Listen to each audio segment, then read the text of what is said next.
Dear student, मैं Naresh Kumar आनबाल school सिगवन के YouTube channel पे आपका स्वागत करता हूं। आज मैं आपको जंतु उत्तक के बारे में बताने जा रहा हूं। पहले पादप उत्तक के बारे में हमने पढ़ा था, आज हम जंतु उत्तक के बारे में पढ़ेंगे। तो आइए देखते हैं जंतु उत्तक की डेफिनेशन क्या होती है। तो देखिए, जंतुओं में कोशिकाओं का समूह, जंतुओं में कोशिकाओं का ऐसा समूह जिसमें कोशिकाओं की उत्पत्ति, संरचना या कार्य एक समान होते हैं, तो वे उत्तक क्या कहलाते हैं? जंतु उत्तक कहलाते हैं। यहाँ उत्पत्ति भी एक साथ होती है, संरचना और कार्य सभी समान होते हैं। ठीक है। अगला है, इसमें जंतु उत्तक के कार्य के आधार पर, जंतु उत्तक के कौन कौन से उत्तक के क्या क्या कार्य करते हैं, उसके आधार पर इन्हें 4 वर्गों में वर्गीकृत किया गया है। पहला है उपकला उत्तक। उपकला उत्तक जिसको हम एपिथेलियम उत्तक भी कहते हैं। दूसरा है संयोजी उत्तक, तीसरा है पेशीय उत्तक और चौथा है तंत्रिका उत्तक। आइए सबसे पहले उपकला उत्तक के बारे में हम यहाँ पढ़ते हैं। जीवों की संरचना का रक्षात्मक आवरण बनाने का उत्तक। रक्षात्मक का मतलब शरीर की बाहरी और आंतरिक आवरण जो बनाती हैं, जो किसी बाह्य पदार्थों से, अनावश्यक पदार्थों से रक्षात्मक आवरण या किसी बैक्टीरिया या परजीवी के हिसाब से इसको रक्षात्मक आवरण के रूप में ये कार्य करता है। दूसरी बात, संयोजी उत्तक क्या करता है? शरीर की संरचनाओं को जोड़ने, शरीर को सहारा प्रदान करने और उसमें पदार्थों का परिवहन इन्हीं संयोजी उत्तक के द्वारा ही होता है। अगला है पेशीय उत्तक। पेशीय उत्तक क्या होता है कि हमारे गति करने वाले अंग जो होते हैं, उनमें मांसपेशियों का संकुचन और गमन से उनमें गति उत्पन्न होती है। वो किसी उत्तक के कारण होती है? पेशीय उत्तक के कारण ही होती है। अगला है तंत्रिका उत्तक। हमारे शरीर, हम किसी खाना खाना, सोचना, डरना, क्रोध होना, ये सारे क्या होते हैं? संवेदनाओं के प्रति प्रतिक्रिया होती है। ये जब संवेदना उत्पन्न होती है या कोई भी उद्दीपन के कारण हमारे अंदर जो आवेग बनते हैं, शरीर में आवेग, इस सहवन, उनका परिवहन, जो संवेग उत्पन्न होते हैं, उनके आवेग के रूप में, विद्युत आवेग के रूप में हमारे तंत्रिका कोशिकाओं से होते हुए, एक तंत्रिका कोशिका, दूसरी तंत्रिका कोशिका, तीसरी, ये सारा पूरा तंत्रिका कोशिकाएं बहुत सारे मिलकर पेशीय उत्तक तंत्रिका उत्तक बनाती तंत्रिका उत्तक बनाती हैं, जिसका आवेगों का सहवन इन्हीं तंत्रिका उत्तक के द्वारा होता है। और जितनी भी शरीर में होने वाली क्रियाओं, उनका नियंत्रण भी इसी तंत्रिका उत्तक के द्वारा ही होता है। तो एपिथेलियम उत्तक के बारे में हम पढ़ते हैं। सबसे पहले भ्रूणीय प्रवर्धन। भ्रूणीय प्रवर्धन क्या होता है कि जनन के अंदर, आपने चैप्टर के अंदर कभी क्लासों में पढ़ा होगा, तो आपने देखा होगा कि जनन क्या होता है? नए जीव की उत्पत्ति। नए जीव जब उत्पन्न होता है, उससे पहले आपने 2 युग्मकों का संयोजन से युग्मनज का निर्माण होता है। युग्मनज से फिर क्या होता है? भ्रूण का निर्माण होता है। भ्रूण में सबसे पहले जो भ्रूण बनता है, उसमें सबसे पहले एपिथेलियम उत्तक की उत्पत्ति होती है। सर्वप्रथम इसी उत्तक की उत्पत्ति होती है।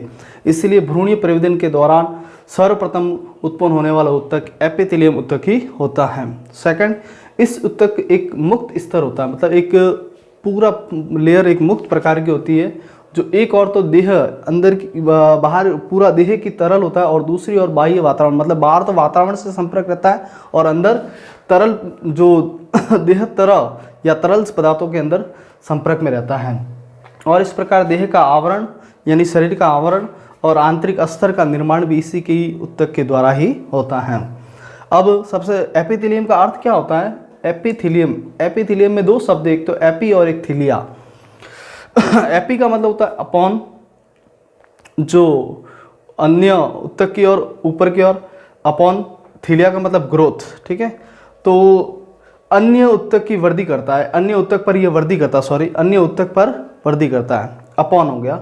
ऐसा उत्तक जो किसी अन्य उत्तक पर वृद्धि करता है, उसे एपिथेलियम कहते हैं। किस पे करता है उत्तक की वृद्धि? तो संयोजक उत्तक पर। किस पर? संयोजक उत्तक पर।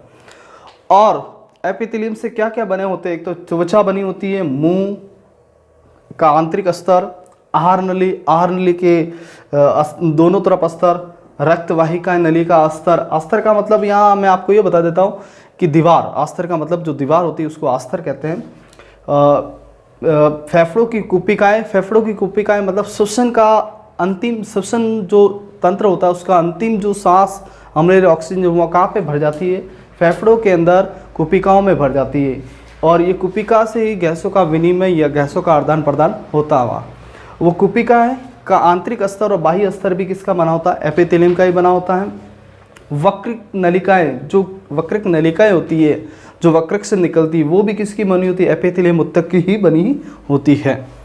अगला है एपिथेलियम उत्तक की कोशिकाएं एक दूसरे पर बहुत ही पास पास में सटी होती है, जिसमें अंतःकोशीय अवकाश नी के बराबर होता है और ये एक अनवरत रूप से लगातार एक परत के रूप में का निर्माण करती हैं।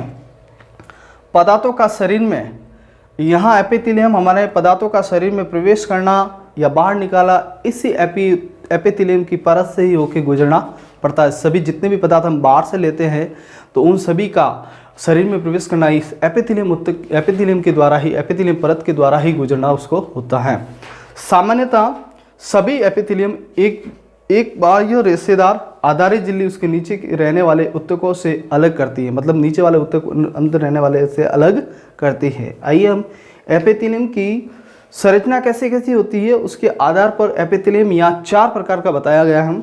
सल्कीय एपिथेलियम, घनाकार एपिथेलियम, स्तंभाकार एपिथेलियम जिसको पक्षमापी एपिथेलियम साथ में जोड़ा हुआ है, और स्तरीय सल्कीय एपिथेलियम है।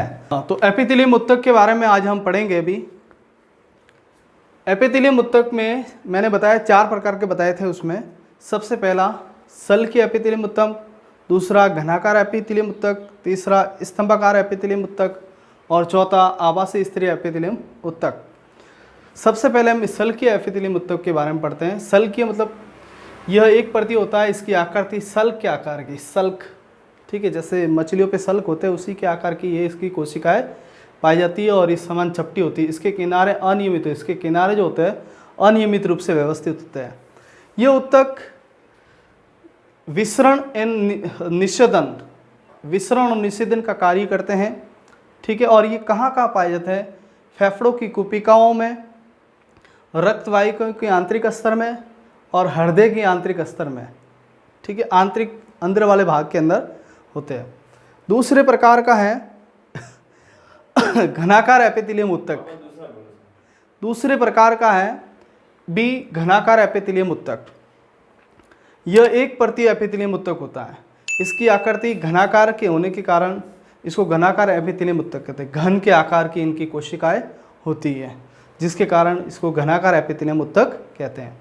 इनका कार्य मुख्यतः क्या होता है, अवशोषण, भोजन का अवशोषण हो या किसी भी पदार्थ का अवशोषण हो, अवशोषण का कार्य करती है। उत्सर्जन, किसी पदार्थ का उत्सर्जन, स्त्रवण, किसी पदार्थ का स्त्रवण करना, इससे इस संबंधित के कार्य करती है। ये कहाँ कहाँ होते हैं, अंडाशय, वर्षण की जनन उपकला, जो वर्षण में शुक्राणु, अंडाशय में अंडाणु, इन्हीं जनन उपकला उत्तक के द्वारा ही बनते हैं। लार ग्रंथियों के अंदर, संवेदी ग्रंथियों के अंदर उनके पदार्थों को स्त्रवण करने में घनाकार एपिथेलियम उत्तक की कोशिकाएं पाई जाती हैं। और वक्रक नलिका के समीपस्थ कुंडलित नलिका, वक्रक किडनी जो नेफ्रॉन जो होता है जिसमें समीपस्थ और दूरस्थ और संग्राहिक नलिका भी इस घनाकार एपिथेलियम उत्तक की ही बनी होती हैं। अगला है स्तंभाकार एपिथेलियम उत्तक। स्तंभाकार एपिथेलियम उत्तक क्या होता है, ये एक परतीय के होते हैं। इसकी कोशिकाओं की आकृति स्तंभाकार होती है, स्तंभ यानी खंबे नुमा, कैसी होती है, खंबे नुमा, इसीलिए इसका नाम पड़ा स्तंभाकार एपिथेलियम उत्तक। यह उत्तक ज़्यादातर अवशोषण और स्त्रवण में सहायक है। अवशोषण किसी पदार्थ का और स्त्रवण किसी पदार्थ का, ठीक है। और यह कहाँ कहाँ पाई जाती है, तो एक तो पीतवाहिनी में और एक यकृत में। यकृत से पीत रस का स्त्रवण इसी स्तंभाकार एपिथेलियम के द्वारा ही होता है। अगला आइए हम देखते हैं आवासीय स्तरीय एपिथेलियम उत्तक। इस उत्तक में 2 प्रकार की कोशिकाएं पाई जाती है, एक तो लंबी कोशिकाएं, एक छोटी कोशिकाएं होती है। 2 कोशिकाएं इसके अंदर होती हैं। इसकी आकृति स्तंभाकार होती है और इससे यह उत्तक स्तंभी उपकला का रूपांतरण इसी स्तंभाकार एपिथेलियम का ही रूपांतरण है। और इसमें लंबी कोशिकाएं स्वतंत्र सतह पर पक्षमाप का मतलब छोटे छोटे रोम होते हैं, उपस्थित होते हैं। और बीच बीच में कई कोशिकाएं ग्रंथिल यानी ग्रंथि के रूप में कार्य करने वाली कोशिकाएं पाई जाती हैं। और ये कहाँ पाई जाती है, श्वास नली, श्वसनिका और नासाकोश यानी नासिका के अंदर पाई जाती है। इसके डायग्राम को देख लो कि छोटे छोटे इस कोशिका के ऊपर पक्षमाप पाए जाते हैं और इसके अंदर बीच बीच जो मैंने दी है ये कोशिकाएं ग्रंथिल कोशिकाएं होती है। और जो ये कोशिकाएं दी केंद्रक वाले ये सारी कोशिकाएं होती हैं आवासीय स्तरीय एपिथेलियम कहलाती हैं। तो आगे हम संयोजी उत्तक के बारे में पढ़ेंगे। Thanks for watching. जय हिंद, जय भारत। अब मुझे इसको धड़ाधड़ उड़ाना पड़ेगा।